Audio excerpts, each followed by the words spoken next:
Health Cabinet Secretary Madam Susan Nakhumicha has appealed to fellow Kenyans to pray for her as she sets her eyes towards leading reforms in the health sector. Just how much of an arduous task is it to lead reforms in this very critical sector in our economy, that is the health ministry? That is our conversation today on yet another insightful edition of Business Glide, your go-to point on matters public policy, business and economics at large. Hosted by yours truly, son of the soil, your resident economist Richard Mwenje. And with me on this conversation is none other than the only name in matters Kenyan public policy analysis. The first of his name, Herman Manyora. How are you? How are you doing, sir? I'm good. You're looking laid back today, somewhat with a dampened spirit. What's up? No, I'm up. You're up? Yeah.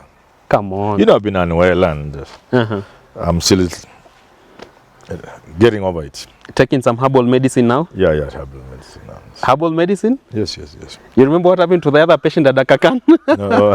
Okay, yeah. We'll get to that. It's actually part of our conversation today. Yes. But let's start from the very top. And we've seen very recently, upon assumption of office by Madam Susan Nakhumicha, the first thing she actually, informed the press was that she's going to lead a ruthless drive to dismantle cartels at the health ministry. A few months into it, she's coming back to the public and saying, please pray for me. I'm treading on dangerous grounds. I'm going to face NHIF cartels, KEMSA cartels, and all these big people who enjoy immunity from we don't know the sources. Now, from a general perspective, this coming out of a CS, does that somehow point to the direction of her being not really competent to do the duty ahead of her, or what? Yes and no. What Nakhumicha is saying that there are cartels and she needs our prayers is not new. A fellow lawyer who was in that ministry, Honorable Joshua Ngatia, he said he gave up, he threw his hands in the air. This ministry you can't manage. This ministry is run by cartels. A minister told us, Ngatia, another lawyer. So what Nakhumicha is saying is not new. Exactly what Rigathi Gachagua and the Ruto told us that they are going in 30 days or thereabouts, or is it 30 days or 3 months, whatever, they were going to come up with a commission of inquiry to look into state capture. So it's about state capture. Yeah. It is all about state because I agree with her, they are cartels. And those cartels cannot exist without the goodwill of the toppest top. People in high places? Yeah. Usually it's men and women in state house, not necessarily the president. They are wheeler dealers in state house. That are that powerful? Even when Mbadi was given the Nairobi City Council, there are guys around and above who made it difficult for some of the things to take place. From where I stand, from the little I know. I don't have the facts. I don't want to get into legal quagmires. But I'm saying, just by the scale and the impunity and the carefree attitude and the figures involved in some of these scandals, you cannot do it unless you enjoy some immunity. And protection from the very top. And the very top doesn't have to be the president. We have read enough history to know. There were always kings who are well-intentioned, but there are people in the palace who are running the kingdom without them knowing. Yeah, it happens. Even in many countries, there are powerful forces around the president who may call the shots. Just by fact of being close to power. Yeah. You don't have to wield it, you can influence. The story is told of clever Indians, Asians, Karasinga and all these fellows.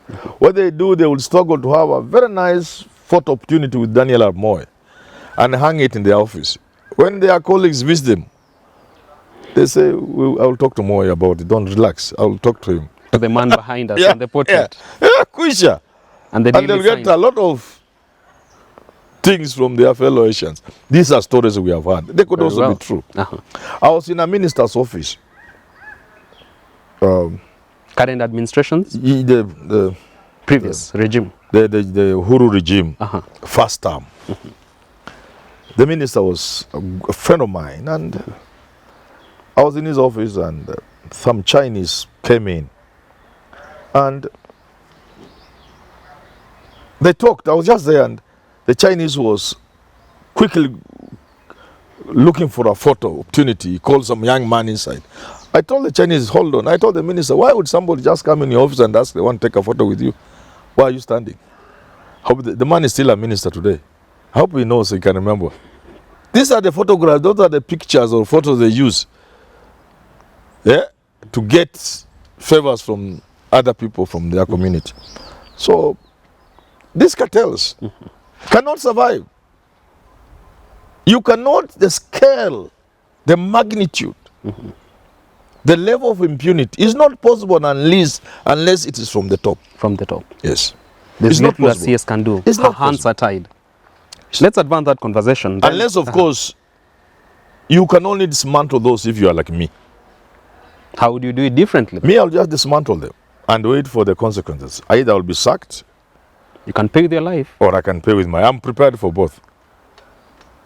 If I took an appointment from my government, from my country, from my president, say you are in charge of some docket, if I was like Buddy, I will tell you what about us. I'm giving you 3 months, those boulders of yours. Try to convert them into other things. There will be no lorry carrying water in Nairobi. There will be no boulders. In 3 months, 90 days. One. I will not see one. And those are some of the cartels that you are talking about. Shifting I the will tell status them, quo. hata moja. There will be no water bowser moving in Nairobi. One after 3 months. So convert them or take them elsewhere. You're ready to pay the price? Of course. And sometimes when you take these people head on, they also fear. Like I hear if you went to Mombasa as a judge, those drug dealers, when they used to be there, they scare you. But politely, they call you, you have tea, they tell you, oh, how, Bwana, you as a judge, how can your daughter be going such a stupid school? We Bring her to an international hiyo aibu hapa Mombasa hatutaki. Watoto wa jaji wanaenda shule mzuri.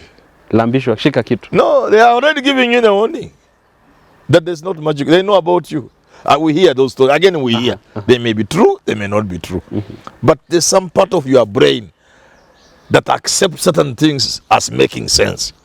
Whether they are, so there may be exaggerations, but the general picture that these cartels are not easy to deal with. They So are dangerous, they are determined, but you can break them. They have been broken elsewhere. Otherwise, for many, they have to walk daily watching over their shoulders. Yeah, you can. If you face them. One thing about these rough fellows, if you face them head on, they get scared because they are not used to anybody facing them. So they will need someone like Manyora to tell them, today, 90 days in the Minister of Health, this is how we shall purchase our drugs. Either Manyora, Hata hiyo KEMSA mimi naenda kuivunja. Irungu Nyakera home. I will do a paper to cabinet, convince the president and cabinet that we don't need KEMSA Not even at all. Not even, no. Just let them go home. You can deploy them. But they have stolen so much they may not even want to be redeployed. They'll just go home. Come up with a caretaker committee, What for? task force maybe, What for? to lead the reforms now. Oh, what After for? Which sending reform Kemsa do you away. need? You just know how many. What do you need in the Ministry of Health? What is the requirement? In gloves, in different types of medicines, in all the things you need. General medical supply. Let us say, for example, let's say a very common drug. Let's call it drug XY. This country uses, say, 10 million units of that drug XY. And KEMSA procures it at the cost of 100 shillings per unit of the 10 million. But the director of medical services and these people know where these drugs come from. They just order the drugs from source. Directly. And they'll come here with 18 shillings or 15 shillings. Stupid. There's nothing. No need for an agency. What to do that. for? KEMSA is a joke. What do you need KEMSA for? These drugs, where they are getting from? Guys at the Ministry of Health can just procure them. And they just come and you supply it. It's simple. There's nothing. Let's advance this conversation. And your friend, actually, Grand Mullah Ahmed Nasir Abdullahi, a Yes. top lawyer, shared some sentiments regarding what CS Nakumicha has brought forward. And he said, if you hear someone in a position of authority in Kenya blaming cartels for the rot and corruption in his area of jurisdiction, then that blame game tells you two things about the person. One, It could be the person is incompetent and clueless and uses the phrase cartels as a shield, or that person is still undecided about which of the many cartels to join or patronize. Do you resonate? It is true that you become governor and you threaten a certain sector. I'll close this, I'll close the other. Then after 3 months, you are quiet. People are tempted to believe you wanted them to give you something and they have given and you are quiet. So you can talk about cartels so that they may quickly invite you on table. And true to this country, the CS could become a billionaire in the next 1 year. Come on, do you mean? I'm saying what I'm interpreting what Grand Mullah is saying. Yeah, which is true. Again, like I've said, maybe you're clueless. Maybe you don't have the capacity. Many of the people given jobs in this country don't have the capacity. I'm not surprised. I know many of the people giving jobs, ministers, and they don't have capacity. Not the Ruto government.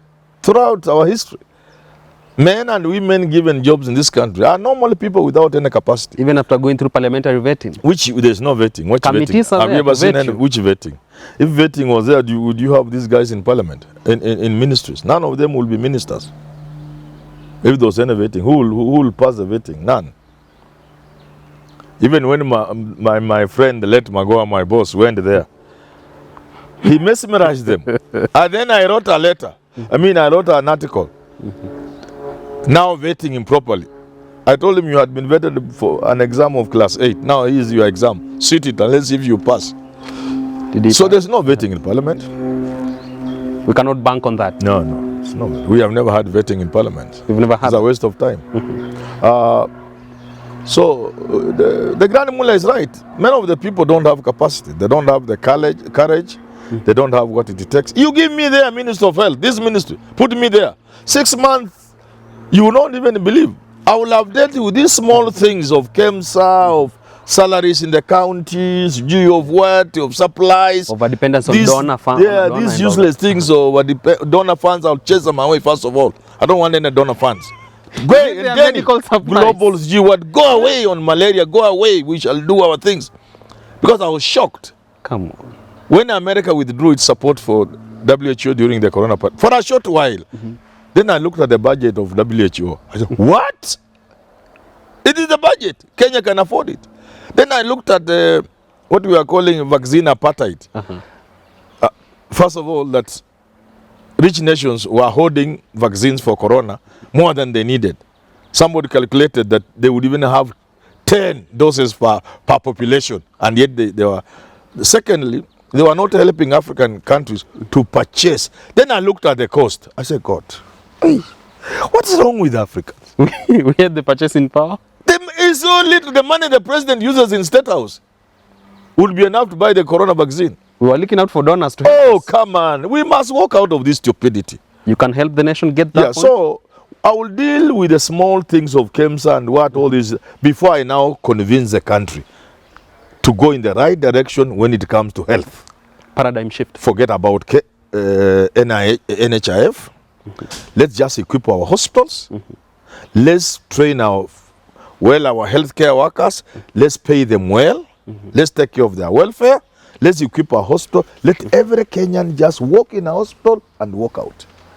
The money we already have wasting with NHIF and on other things is more than we need to provide free healthcare, quality healthcare to Kenyans. Free. You just walk in. Hakuna NHIF. Ujinga tunaingia, unatibiwa, unatoka. Quality is the word. Quality. Talking Free. of which, the president just the other day, about 2-3 days ago, has proposed a new NHIF bill Wonderful. compelling Kenyans to pay 2.75% of their gross pay towards NHIF. And this he has justified saying it will bring equality in payment. Do you feel that we really need the adjustment? Let me tell you this. Even if what you needed from every Kenyan was just 100 shillings per month to get the money you need to run NHIF, you will see not get even 50% of Kenyans paying. We are at 20%. Why the low uptake though? Ask yourself. Low confidence? The concept itself is not one that can work in our environment. Doesn't inspire confidence? The concept of insurance, of insurance of any nature, unless you are forced by law like insurance for your vehicle. Other forms, look, developed country, you take insurance for your health, you take insurance for your old age, you take for your burial, you take insurance. The culture of insurance is there. Education and all that. So aside from the fact that we have little money, that people can rarely save, have enough to pay for the insurance of NHIF, even if they could have afforded the culture itself. So we are about to at the 20-something%. Now the new measures that are aimed at increasing, you will only target those who are salaried. It will never increase the uptake of NHIF. And the more you expose other Kenyans to diseases, some of which create what we call resistance, the more danger as a country we fall in. And therefore, there's need for a new concept, a new way of providing health to Kenyans. What works in America cannot work here. What works elsewhere may not work here. It may work with a little adjustments. The only thing that can work in this country for now, all factors considered, or most of the factors considered, is a walk-in, walk-out free. In the long run, it will be cheaper for this country because we will deal with the screening of cancer before we spend the resources, whether private or national, on the people when they are in stage 3, stage 4. Because if we have well-equipped hospital, walk in, walk out, when you go in, there's no crowd. You are told, lakini mzee, wewe, when the last time you checked for your prostate? I have never, Peter Pandey, wazee wanaangaliwa kwa prostate. Now, hey, mama, have you checked your breast cancer? No, I'm okay. No, it doesn't. 2 minutes, Peter Pale. For free. So it becomes a culture. A culture, yeah. Now, the government in the long run will save resources that are spent on people when they have gone to the wrong stages of cancer and other terminal diseases. And you know, and we will have enough time to look at community health, preventive health. Rather than curative. So that cannot work with the current paradigm we are using. Very well, there you have it. From Herman Manyora, of course, dispensing nuggets of wisdom on how better we can lead health sector reforms, even at a time when the CS has come forward and appealed to Kenyans to pray for her. Indeed, we'll put her in our prayers, but there is so much that needs to be done besides just prayers. Well, very well. Time now for Fan of the Week. It is none other than this gentleman who has always been our Fan of the Week for a very long time, and he's your friend, Willis Raburu, now exiting Rural Media Services. Willis Raburu, wish him well wherever he's going. He's a fine gentleman. Whenever I go to sit on TV and he comes after our show, he's a special on Thursdays when I'm there. He's a wonderful guy. We wish him the best and thank you for being part of us and being our fan. Very well, and of course, Willis Raburu, also on our side, we young people have always looked up to you.